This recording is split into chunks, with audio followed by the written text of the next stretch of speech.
میں نے جو قرآن مجید فرقان حمید کی آیات کو یہ نام تلاوت کی، یہ 25واں پارہ ہے، سورۃ طوفان کی ابتدا ہے۔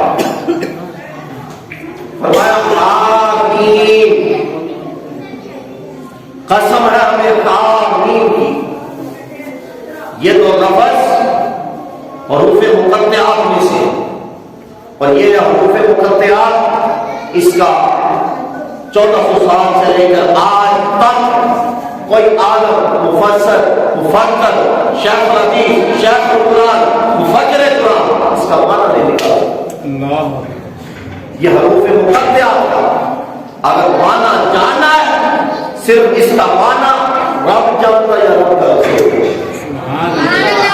رب جانتا یا رب کا محبوب جانتا ہے۔ تو گویا رب نے یہاں بتایا حامیم کہ وہ ہمیں ختم ہے حامیم کی، آگے فرمایا والکتاب المبین،